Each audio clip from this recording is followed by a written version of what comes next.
예레미야 12장 말씀이 되겠습니다. 예레미야 12장인데 이 예레미야의 그 핵심, 예레미야서 전체 핵심의 가장 핵심적인 그 주제의 내용이 하나님께서 뽑으신다. 하나님께서 이스라엘 백성들을 유다 땅에서 뽑아서 다시 심으신다. 그래서 하나님께서 뽑으시기도 하시고 하나님이 심으시기도 하신다. 자, 이 내용인데, 자, 뽑으신다는 말은 심판을 의미하는 겁니다. 뽑아버렸다. 하나님 심판을 의미하는 거죠. 오늘 여기 내용을 보시면은 하나님이 뽑아버리겠다 이렇게 말씀을 하시죠. 그럼 유다 자손들을 하나님께서 왜 뽑으시느냐? 유다 자손들이 하나님을 분노케 하셨기 때문에, 유다 자손들이 하나님을 분노케 하셨기 때문에 하나님이 뽑으셨다. 자, 이렇게 지금 말씀을 하고 계십니다. 제가 요즘에 우리 한기총 사태를 보면은 하나님께서도 뽑으실만 해요. 하나님이 이 한기총을 그냥 뽑아버리시는 이런 정도가 된 상황이에요. 왜냐하면 한기총의 안에서 거기 있는 사무총장은 어디서 안수를 받았고 어떻게 목회를 하고 어떤지를 모르는 사람이 사무총장을 하고 있고, 또 제가 아는 그 목사입니다. 부산에 목회를 하시는 그런 이대위원장, 그 다음에 석이라고 하는 이영선 목사, 이런 사람들은 이런 사람은 그 합동과 통합 측에서 2단으로 정죄가 된 사람이죠. 2단으로 정죄한 사람인데 그 사람이 정광훈 목사를 2단으로 정죄를 했죠. 진짜 중요한 것은 뭐가 중요하냐면 다른 게 아니고 서광석 목사가 현재 한기총의 실제적 그런 배후에 자금을 대고, 그리고 한기총과 합치려고 하고 통합하려고 하고, 자, 이런 많은 의도적 노력을 했기 때문에 현재 한기총을 장악을 하고 있어요. 그런데 서광석 목사는 우리가 자타가 다하는 대로 합동측 총회장이었지 않습니까? 그런데 그럼에도 불구하고 서광석 목사가 정광훈 목사, 자기 형님이다 하면서 항상 따르고 함께 사역했던 그 동역자를 2단으로 정죄하는데 배후에서 조종하는, 자, 이러한 현재 상태가 된다면 그야말로 이것은 매우 심각한 그런 우려가 아닐 수 없습니다. 이게 왜 문제가 되냐면, 서광석 목사가 그 설령 어떤 이단 문제가 나왔다 할지라도 충분히 이게 왜 그럴까 문제를 따지고 대화하고 얘기해서 충분히 이해가 갈 수 있습니다. 근데 이해가 안 가요. 대화가 안 돼요. 이건 뭘 의미하는 거냐? 이념과 사상이 다르기 때문에 그렇습니다. 그러니까 부부도 싸우다가 대화가 안 되는 순간이 따봐요. 더 이상 말이 안 된다 하는 순간은 그때는 이제 이혼하는 수순으로 가는 겁니다. 그러니까 대화하다가 대화가 단절됐다, 안 된다, 그 말은 서로 다른 생각을 하고 있다 하는 뜻입니다. 그래서 결국은 서광석 목사와 정광훈 목사가 다른 생각을 하고 있는, 서로가의 생각이 다른, 자, 그러기 때문에 현재 서광석 목사는 배후 조종자가 되고, 그리고 한기총의 대표회장 김현성을 앞세워서 정광훈 목사를 2단으로 정죄하는, 자, 이러한 상황을 이르게 됐죠. 제가 볼 때는 이런 것들은 사실상 교회 안에서는 절대로 있어서는 안 될 일이거든요. 적어도 하나님을 섬기는 교회 안에서 인간이 주인이 되어가지고 인간이 서로의 적에게 칼질을 하고 서로에게 상처를 입히고, 이제 이런 싸움은 교회 안에서 절대로 있어서는 안 될 일이죠. 하나님이 분노하실 일이죠. 어제는 한기총의 진경 대표회장님들, 그 지동 목사님, 그 다음 성결교회 이용규 목사님, 침례교회 지동 목사님, 합동 측의 이광선 목사님, 통합 측의 길자현 목사님, 그 다음에 우리 개혁청년의 엄시영 목사님, 이런 분들이 다 모여가지고 회의를 했는데 딱 한마디, 첫 번째, 우리는 분노한다, 이거죠. 왜냐? 그분들이 왜 분노를 했냐면 법이 아닌 일들이 진행이 되고 있기 때문에 그렇습니다. 법이 아닌 게 진행이 되고 있어요. 법이 안 되는. 그러니까 성경의 말씀에 따르지 않고 하나님의 법에 따르지 않고 이런 행동을 교회 연합기관이 하고 있다. 그래서 하나님께서 제가 볼 때는 뽑으시는 거죠. 그래서 하나님께서 진노하실 때에는 이제 진노와 징계가 또 있어요. 하나님이 진노와 징계, 그리고 하나님께서 주시는 고난, 이걸 잘 구분할 줄 알아야 돼요. 예를 들어서 요셉이 그 꿈을 꾸고 꿈을 해석하고 형들에게 하나님의 비전을 가르쳐 줬을 때 요셉의 형들이 요셉을 잡아다가 굴에 던지고 옷을 벗기고 때리고 그리고 노예로 팔아버리는, 자, 이러한 일들을 당했을 때 당하는 사람의 심정이 어떻겠어요? 아직도 어린데 어머니 아버지의 보호를 받아야 되는데, 그런데 이렇게 형들의 그런 진노 속에서 이 팔려나갔어요. 그런데 이 애굽에 가서도 또 고생이 심해요. 종살이를 하는데 열심히 종살이를 했고, 그리고 성실하고 신실한 종살이를 잘했어요. 인정을 받았어요. 그래서 집안의 모든 재물을 총괄하는 그러한 집사가 됐어요. 자, 그런데 너무나 용모가 준수하고 잘생겼기 때문에 그 집의 주인 보디발의 아내가 그를 미혹하고 유혹을 했어요. 자, 그런데 이 유혹을 잘 이겼어요. 이 유혹을 눈 딱 감고 넘어갈 수도 있거든요. 그럼 자기 인생과 자기 삶이 편해질 수도 있어요. 그런데 요셉은 살아계신 하나님이 보고 계시기 때문에 나는 이러한 죄를 범할 수 없다 해가지고 도망을 가요. 자, 뿌리치고 도망을 가는 것도 쉬운 일은 아니에요. 그러나 요셉은 쉬운 일이 아니지만 그걸 결단을 잘해요. 쉽게 말하면 유혹을 뿌리치는 거, 이거 쉬운 게 아닙니다. 욕망을 제어하고 억제하고, 그리고 이 하나님만 바라봐야만 뿌리칠 수 있는 용기가 나오는 거예요. 그런데 도망을 가서도 힘들고 고통과 어려움 속에서 그런 살았던 과거의 일을 추억해 볼 때 더 힘든 일을 만난 거예요. 그러니까 형들에게 버림받은 것도 어려운 일이고, 그리고 이 우물 속에 던져진 것도 어려운 일이고, 빨가벗겨서 매를 맞는 것도 더 힘든 일이고, 그보다 더 힘든 일은 팔려가는 건 더 힘든 일이고, 노예로 끌려가서 거기서 고생하는 건 더 힘든 일이고, 억울한 누명을 쓰고 감옥에 가는 건, 그거는 어느 누구도 상상할 수 없는 가장 고통스러운 어려운 일을 당한 거죠. 자, 그런데 하나님께서 그를 그의 꿈과 비전을 보시고 하나님이 선택을 하시죠.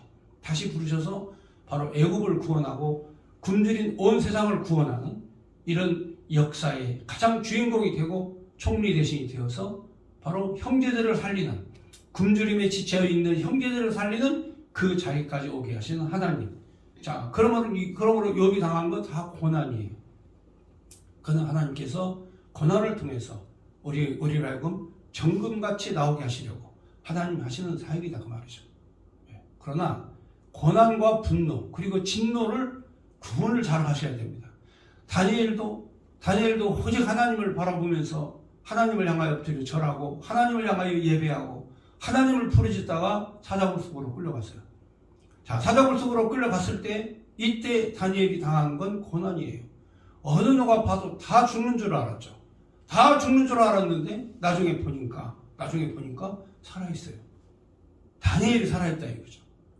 그러니까 찬송하리로다, 하나님 찬송하리로다 하면서 감옥에 집어넣은 왕이 찬송을 하는 거예요. 하나님 찬송을 하는 거예요. 그리고 다니엘을 모함하고 음해했던 사람들을 다 사자굴에 넣어라. 사자굴 입구에서 다 찢겨 죽었죠. 그러니까 반드시 선으로 악을 이기는 이러한 일들이 우리의 삶 속에서 많이 있어요. 근데 우리가 모를 뿐이죠. 우리가 잘 알지를 못해요. 그런데 오늘 이 예레미야서에 나오는 이 고난, 이들이 당하는 그 진노, 이 하나님의 분노, 자, 이게 과연 어떤 것이냐 하는 거죠. 과연 이들이 당하는 이런 그 슬픈 이 애가를 부르는 예레미야의 이 노래에 과연 이 슬프다, 이 말이 왜 슬프냐 이거죠. 그래서 오늘 우리 한국 교회 안에 하나님께서 진노하시고 분노하시는 사건이 지금 계속 벌어지고 있는 거죠. 하나님께서 그렇게 역사를 하십니다. 그러니까 제가 볼 때는 이 사악한 무리들이 계획해서 정광훈 목사님을 이단으로 정죄하고, 그리고 저하고 몇몇 목사님을 영구 제명시키고 징계하고, 자, 이런 일들에 대해서 아무쪼록 하나님께서 어떻게 보실지, 자, 그거는 좀 이따 결과를 보시면 압니다. 15일날 보시면 아는데, 남들이 다 15일 날 기대를 해요. 15일 날 이게 정광훈 목사님은 이단되지 않는 걸로 부결될 것이다 이렇게 생각을 하는데, 사악한 무리들은요 철저히 계획을 세웁니다. 그래서 정광훈 목사를 지지하는 세력들은 사전에 다 잘랐어요. 전부 다 잘랐습니다. 그래서 임원들 40명 중에 한 20명을 자르고 전부 다 퇴출시키고 자기 편 사람으로 다 갖다 세워놨어요.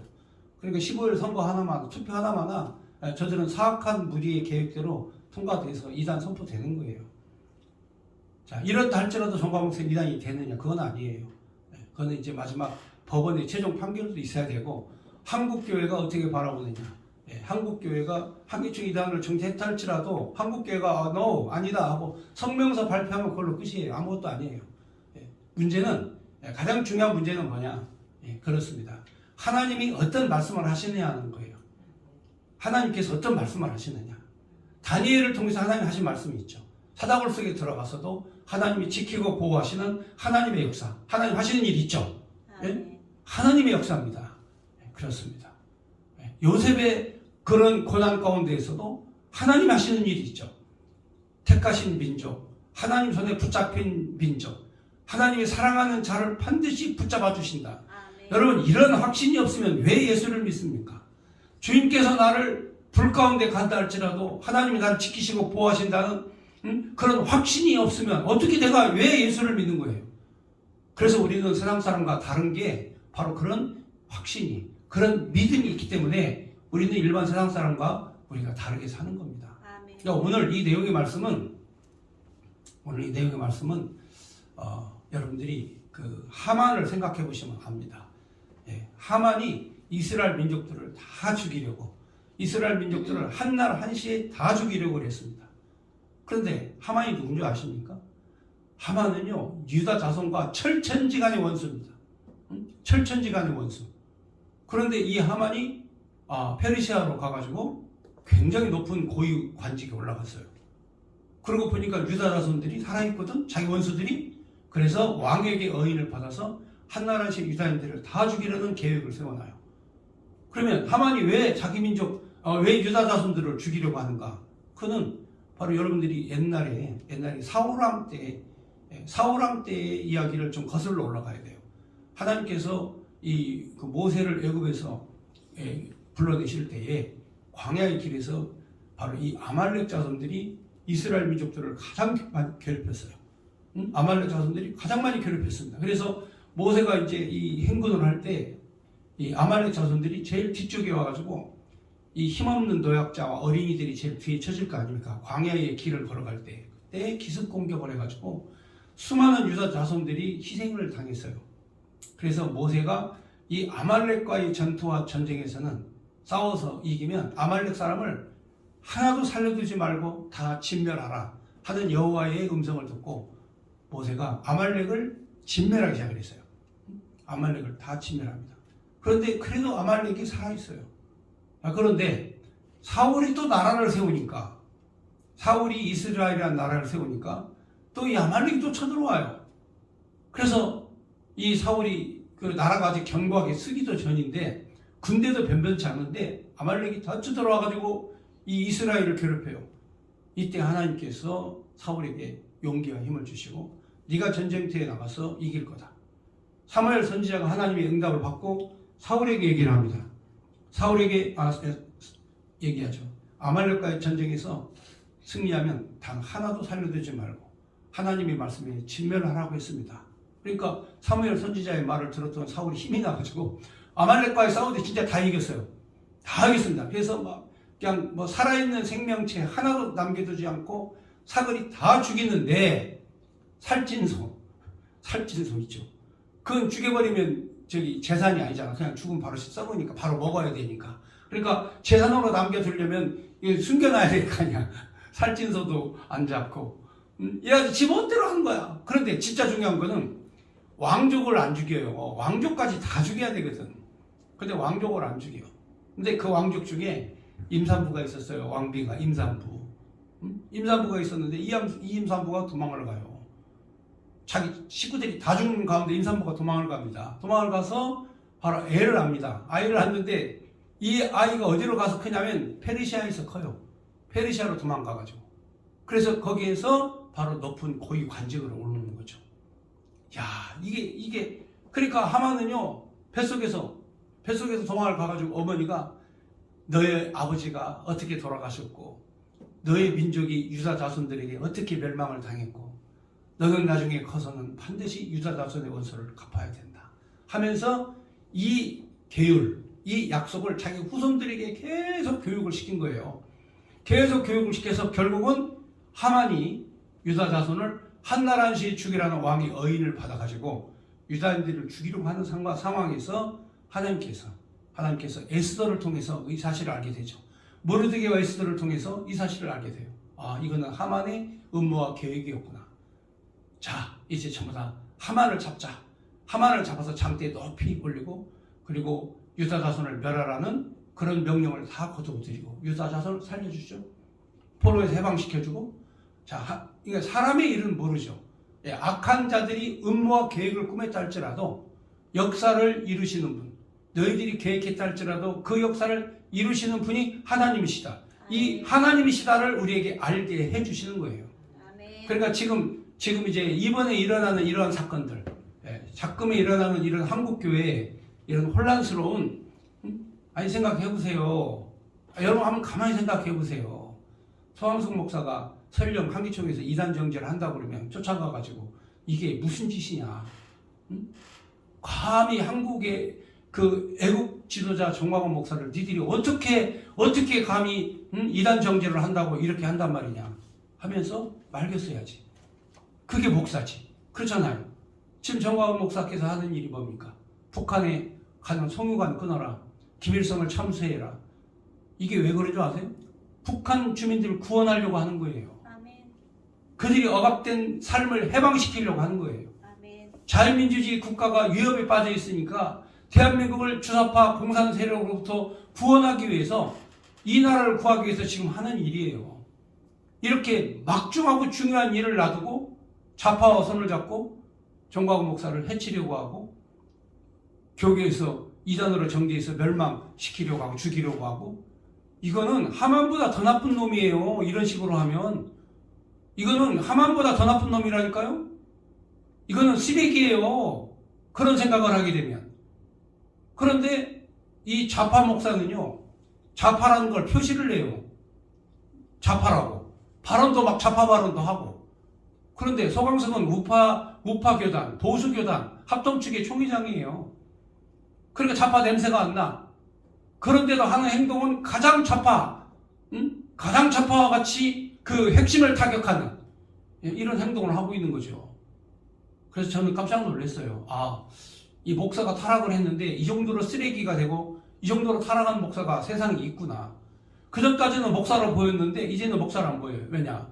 아니 자기 동역자의 동지를 그렇게 짓밟고 이단으로 정죄하고 그리고 교계에서 무너뜨려서 애국운동을 못하게 하고 이러한 계획을 세우는 사람에 대해서 우리가 어떻게 용서할 수 있습니까?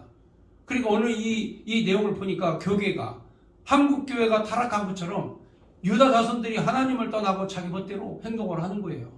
그럼 하나님께서 내가 너희들을 뽑아버리겠다 이거예요. 제가 볼 때는 이런 식으로 한국교회 나가면 한국교회가 부흥할 수 있는 유일한 방법은 성령의 나타나심으로 활동하는 거예요. 아멘. 성령이 이 땅을 주관하시고 우리의 마음을 주관하시는 나라를 만들어야 돼요. 아멘. 성령의 나타나심에도 가장 앞장서서 활동하시는 분이 정광훈 목사 아닙니까? 아멘. 자, 그렇다면 여러분들도 이 말씀을 읽으면서 유다가 왜 하나님이 왜 진노하시고 하나님이 왜 분노하시고 왜 뽑으셨는가? 그들을 왜 뽑겠다고 하시는가에 대해서 자세히 말씀을 주고 있습니다. 12장 1절 보겠습니다. 여호와의 내가 주와 변론할 때에 주께서 의로우시니이다. 그러나 내가 주께 질문하옵나니 악한 자의 길이 형통하며 반역한 자가 다 평안함이 무슨 까닭이니까? 그러니까 예레미야가 궁금한 거야. 응? 아니 저런 사악한 무리들은 평온하고 사악한 무리들은 잘 되고 하나님을 믿는 성도들과 백성들은 힘들고 어렵고 고통스럽고 하나님 도대체가 이게 말이나 되는 얘기입니까? 그럼 특별히 예레미야는 더하죠. 그렇잖아요? 예레미야는 하나님 앞에 믿음과 신앙 안에서 조금 더 굽힘이 없고 부족함이 없고 하나님 앞에 완전한 의로운 자로서, 완전한 의로운 자로서 욥처럼 지금 살고 있거든요. 욥처럼 지금 살고 있어요. 아니 그런데 예레미야 눈에 가만히 보니까 악을 행하는 자, 하나님을 배신하는 자, 그런 사람들은 다 평온하고 잘 되고 잘 먹고 잘 살고 자기는 왜 힘들고 어렵게 사냐 이거예요. 여러분도 그럴 때 있죠.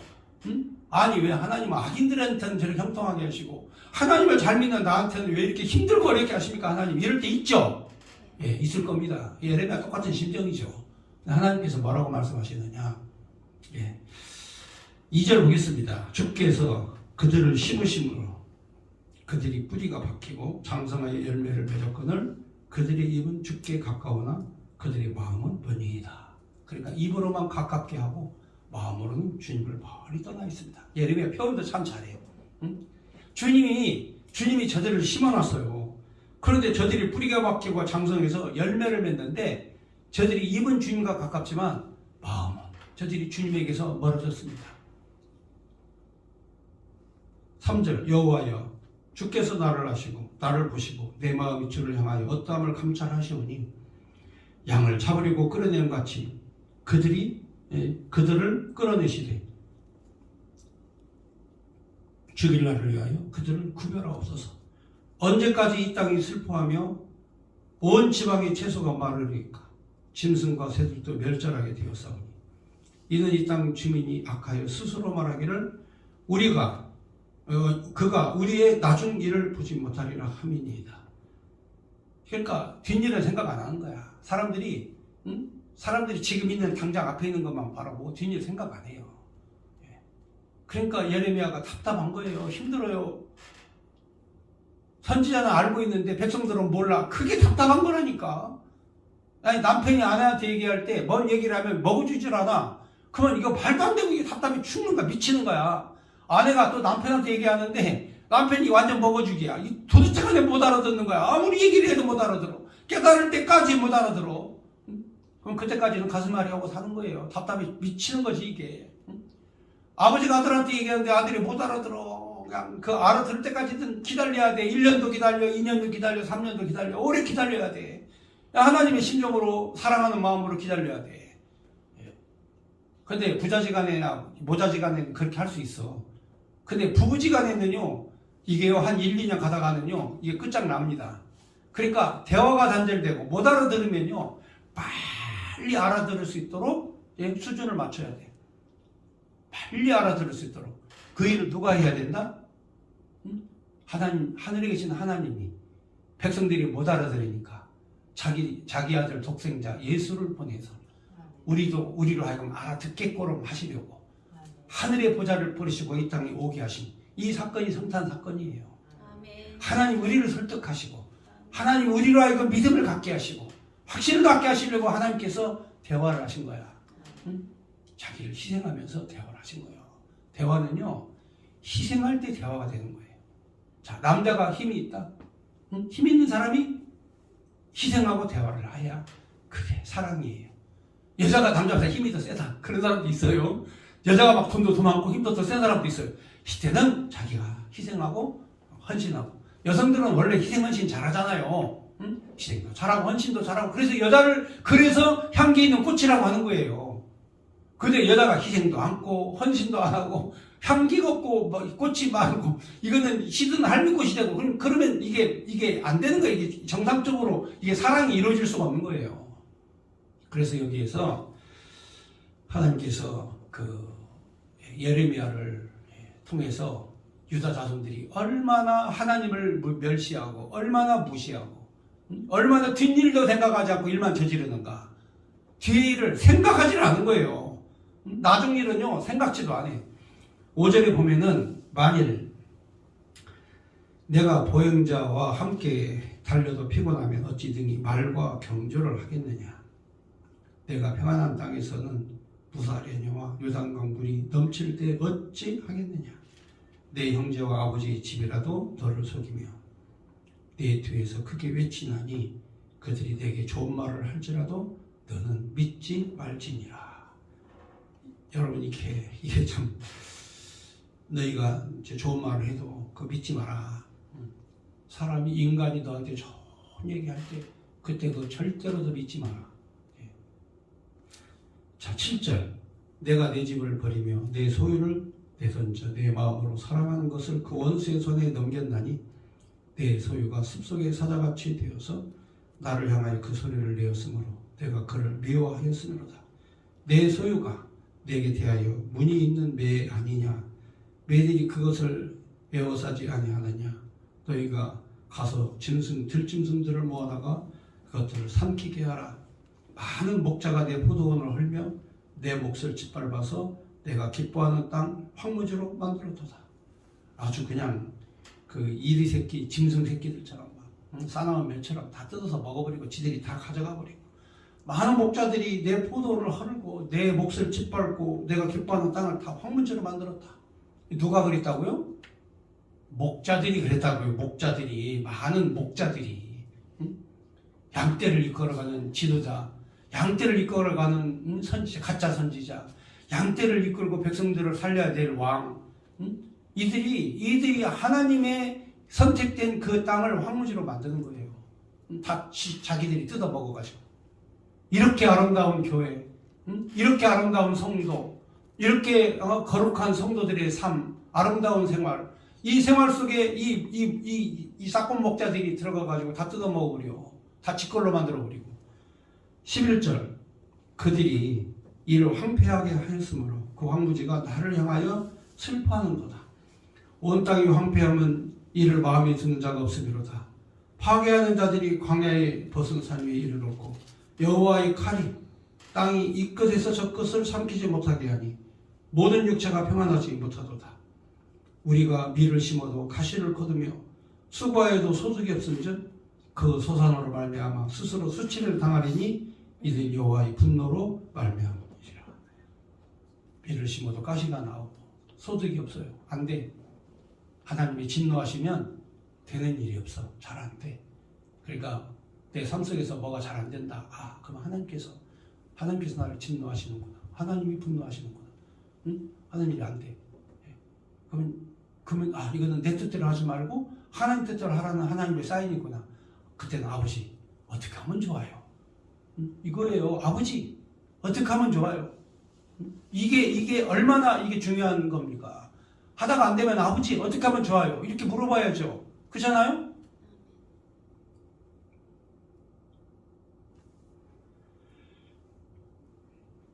그래서 14절에 내가 내 백성 이스라엘에게 기업으로 준 소유의 손을 대는 나의 모든 악한 이웃에 대하여 여호와께서 이와 같이 말씀하시니라. 보라, 내가 그들을 그 땅에서 뽑아버리겠고 유다 집을 그들 가운데서 뽑아내리라. 유다의 집을 그 가운데서 하나님 다 뽑아버리기 때문에 그냥 다 그렇게 사악한 무리들은 하나님께서 뽑아서 옮겨 심어버리겠대요. 내가 그들을 뽑아낸 후에 내가 돌이켜 그들을 불쌍히 여겨서 각 사람을 그의 기업으로 각 사람은 그 땅으로 다시 인도하리니 그들이 이 백성의 도를 부지런히 배우며 살아있는 여호와라 내 이름으로 맹세하기를 자기들 내 백성이 가르치는 바알로 맹세한 것 같이 하면 그들이 내 백성 가운데서 세움을 얻으리니와 그들이 순종하지 아니하면 내가 반드시 그 나라를 뽑으리라.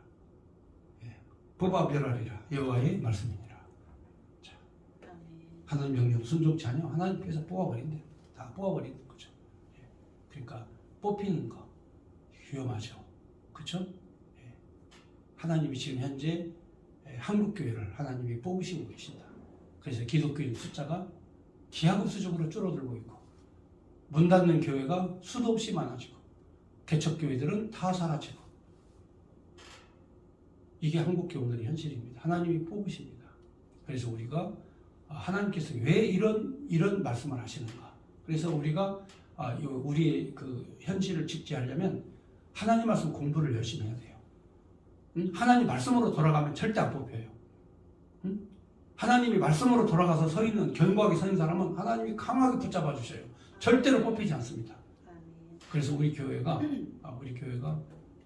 월요일 날 10시 반에 성경을 강독하는, 성경을 공부하는 이러한 그 모임을 갖고 있습니다. 여러분들이 함께 해주시고 월요일 10시 반은 하나님과 나와의 성경을 통해서 소통하는 시간이다. 주일 예배는 예배를 통해서 하나님 앞에 소통하는 시간이다. 이거 매우 중요한 겁니다. 성경 공부가 되면 나라와 민족을 살릴 수 있습니다. 아멘. 선지자가 되어서 하나님 말씀을 바르게 전할 수 있습니다. 아멘. 자, 오늘 말씀은 여기까지 17절 말씀까지 보셨습니다.